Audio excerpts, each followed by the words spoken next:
ಕ್ಷೇತ್ರಗಳಲ್ಲಿ ಸಂಸದರನ್ನ ಇವತ್ತು ಆಯ್ಕೆ ಮಾಡಿ ಸಂಸತ್ಗೆ ಕಳಿಸ್ಕೊಟ್ಟಿದ್ದಾರೆ. ಇವತ್ತು ವಿಶೇಷವಾಗಿ ಚಿಕ್ಕಬಳ್ಳಾಪುರದಲ್ಲಿ ಮಾನ್ಯ ಡಾಕ್ಟರ್ ಕೆ ಸುಧಾಕರ್ ಅವರನ್ನು ಈ ಭಾಗದ ಜನತೆಯ ಒಂದು ಆಶೀರ್ವಾದದಿಂದ ಅವರನ್ನು ಕೂಡ ಸಂಸತ್ಗೆ ಕಳಿಸ್ಕೊಟ್ಟಿದ್ದಾರೆ. ಆ ಒಂದು ಹಿನ್ನೆಲೆಯಲ್ಲಿ ಇವತ್ತು ಎರಡು ಪಕ್ಷದ ಕಾರ್ಯಕರ್ತರು ನಾಗರಿಕರಿಂದ ಅವರಿಗೆ ಒಂದು ಅಭಿನಂದನಾ ಕಾರ್ಯಕ್ರಮವನ್ನು ಏರ್ಪಾಡು ಮಾಡ್ಕೊಂಡಿದ್ದರು. ಹಾಗಾಗಿ ಈಗಾಗಲೇ ಅಶೋಕಣ್ಣವರು ಇದ್ದರು, ಬಸವರಾಜ ಬೊಮ್ಮಾಯಿ ಸಾಹೇಬರು ಇದ್ದರು, ನಾವೆಲ್ಲರೂ ಎಲ್ಲ ಪಕ್ಷದ ಮುಖಂಡರುಗಳು ಕಾರ್ಯಕರ್ತರುಗಳು ಕೂಡ ಭಾಗಿಯಾಗಿದ್ದರು. ಬಹುಶಃ ಏನು ರಾಜ್ಯದ ಜನತೆ ಒಂದು ನಿರೀಕ್ಷೆಯನ್ನು ಇಟ್ಟು NDA ಮೈತ್ರಿ ಪಕ್ಷದ ಅಭ್ಯರ್ಥಿಗಳ ಗೆಲುವಿಗೆ ಇವತ್ತು ಆಶೀರ್ವಾದವನ್ನು ಮಾಡಿದ್ದಾರೆ. ಅತಿ ಹೆಚ್ಚು ಜವಾಬ್ದಾರಿ ಇವತ್ತು ಮಾಜಿ ಮುಖ್ಯಮಂತ್ರಿಗಳು ಈಗ ತಾನೇ ಶ್ರೀ ನರೇಂದ್ರ ಮೋದಿಜಿ ಅವರ ಒಂದು ಕ್ಯಾಬಿನೆಟ್ನಲ್ಲಿ ಸಚಿವರಾಗಿ ಬೃಹತ್ ಕೈಗಾರಿಕೆ ಮತ್ತು ಉಕ್ಕು ಸಚಿವರಾಗಿ ಎರಡು ದೊಡ್ಡ ಜವಾಬ್ದಾರಿಯುತವಾದಂಥ ಒಂದು ಹುದ್ದೆಯನ್ನು ಇವತ್ತು ಶ್ರೀ ನರೇಂದ್ರ ಮೋದಿಜಿ ಅವರ ಒಂದು ಆಶೀರ್ವಾದದಿಂದ ಭಾರತೀಯ ಜನತಾ ಪಾರ್ಟಿಯ ರಾಷ್ಟ್ರಾಧ್ಯಕ್ಷರು ಎಲ್ಲ ಆಶೀರ್ವಾದದಿಂದ ಇವತ್ತು ಸಿಕ್ಕಿರ್ತಕ್ಕಂಥದ್ದು. ಹಾಗಾಗಿ ಭಾಳ ಮುಖ್ಯವಾಗಿ ಇವತ್ತು ಮಾನ್ಯ ಕುಮಾರಣ್ಣ ಅವರಿಗೆ ಅವ್ರ ಮೇಲೆ ಸಾಕಷ್ಟು ನಿರೀಕ್ಷೆಗಳಿದೆ. ಇವತ್ತು ನಮ್ಮ ದೇಶದ GDP ಗ್ರೋತ್ಗೆ ಆರ್ಥಿಕ ಶಕ್ತಿಯನ್ನು ಇನ್ನೂ ಹೆಚ್ಚಳ ಮಾಡಲಿಕ್ಕೆ ಇವತ್ತು ಮ್ಯಾನುಫ್ಯಾಕ್ಚರಿಂಗ್ ಸೆಕ್ಟ್ರು ಭಾಳ ಪ್ರಮುಖವಾದಂಥ ಒಂದು ಪಾತ್ರವನ್ನು ವಹಿಸ್ತದೆ.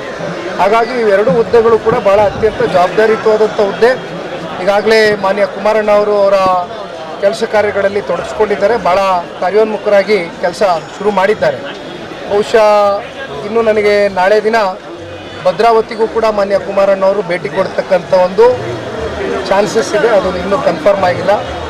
ಹಾಗಾಗಿ ಸಾಕಷ್ಟು ಇವತ್ತು ರಾಜ್ಯದ ಜನತೆ ನಮ್ಮ ಮೇಲೆ ವಿಶ್ವಾಸ ಇಟ್ಟಿದ್ದಾರೆ. ವಿಶ್ವಾಸಕ್ಕೂ ಮೀರಿ ಇವತ್ತು ನಾವು ಕೆಲಸವನ್ನು ಮಾಡ್ತೇವೆ ಅಂತಕ್ಕಂಥದ್ದು. ಇವತ್ತು JDS ಬಗ್ಗೆ ಇದಕ್ಕೆಲ್ಲ ಇವತ್ತು ರಾಜ್ಯದ ಜನತೆನೇ ತಕ್ಕ ಉತ್ತರವನ್ನು ಕೊಟ್ಟಿದ್ದಾರೆ.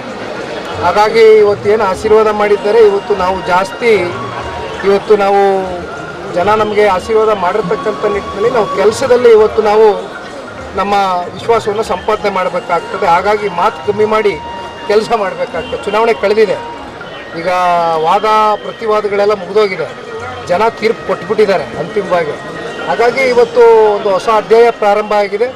ಜನತಾದಳ ಪಕ್ಷ ಹಾಗೂ ಭಾರತೀಯ ಜನತಾ ಪಾರ್ಟಿ ಎರಡು ಪಕ್ಷದ ಕಾರ್ಯಕರ್ತರುಗಳು ನಾನು ವೇದಿಕೆ ಮೇಲೆ ಮಾತನಾಡಬೇಕಾದ್ರೆ ಹೇಳ್ತಾ ಇದ್ದೆ, ಕೇವಲ ಇದು ರಾಜ್ಯ ಮಟ್ಟದಲ್ಲಿ ರಾಷ್ಟ್ರ ಮಟ್ಟದಲ್ಲಿ ಪರಸ್ಪರ ಹೊಂದಾಣಿಕೆ ಅಷ್ಟೇ ಅಲ್ಲ, ತಳಮಟ್ಟದಲ್ಲಿ ಎರಡು ಪಕ್ಷದ ಕಾರ್ಯಕರ್ತರುಗಳ ಶ್ರಮ ಸಾಕಷ್ಟಿದೆ ಇವತ್ತು ಈ ಫಲ ಬರಲಿಕ್ಕೆ. ಹಾಗಾಗಿ ಇವತ್ತು ನಾವು ಮಾತಿಗಿಂತ ಹೆಚ್ಚಾಗಿ ಕೆಲಸವನ್ನು ಮಾಡಿ ತೋರಿಸ್ತೇವೆ.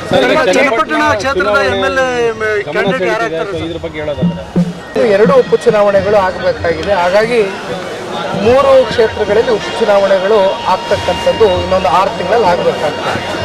ಹಾಗಾಗಿ ಚನ್ನಪಟ್ಟಣದ ವಿಚಾರಕ್ಕೆ ಸಂಬಂಧಪಟ್ಟಂತೆ ನಾನು ಅನೇಕ ಸಂದರ್ಭದಲ್ಲಿ ಹೇಳಿದ್ದೇನೆ, ಯಾವ ರೀತಿ ಲೋಕಸಭಾ ಚುನಾವಣೆಯಲ್ಲಿ ಯಾವುದೇ ಸೀಟು ಹಂಚಿಕೆ ವಿಚಾರವಾಗಿ ಯಾವುದೇ ಗೊಂದಲದ ವಾತಾವರಣವನ್ನು ಸೃಷ್ಟಿ ಮಾಡಲಿಲ್ಲ ನಾವು.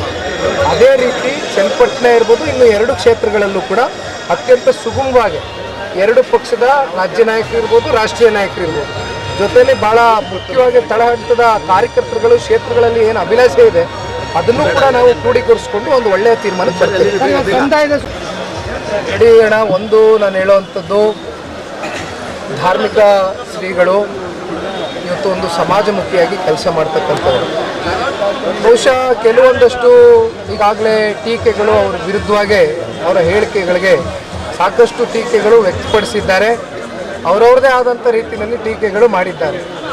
ಒಂದು ನಾನು ಹೇಳ್ತಕ್ಕಂಥದ್ದು, ಶ್ರೀಗಳ ಬಗ್ಗೆ ಯಾರೇ ಇರ್ಬೋದು ಅತ್ಯಂತ ಗೌರವಯುತವಾಗಿ ನಾವು ಮಾತನಾಡೋದಕ್ಕಿಂತ ಮುಂಚೆ ಎಚ್ಚರಿಕೆಯಿಂದ ಮಾತನಾಡಬೇಕಾಗ್ತದೆ ಅಂತಕ್ಕಂಥದ್ದನ್ನು ನಿನ್ನೆ ಕೂಡ ನಾನು ಮಂಡ್ಯ ಜಿಲ್ಲೆಯಲ್ಲಿ ಪ್ರಸ್ತಾಪ ಮಾಡಿದ್ದೇನೆ. ಅವರ ಮನಸ್ಸಲ್ಲಿರ್ತಕ್ಕಂಥ ಅವ್ರ ಭಾವನೆಯನ್ನು ವ್ಯಕ್ತಪಡಿಸಿದ್ದಾರೆ. ಅಂತಿಮವಾಗಿ ಇವತ್ತು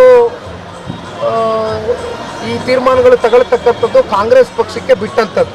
ಇದ್ರ ಬಗ್ಗೆ ನಾವೇನು ಹೆಚ್ಚಾಗಿ ಮಾತನಾಡ್ತಕ್ಕಂಥದ್ದು ಸೂಕ್ತ.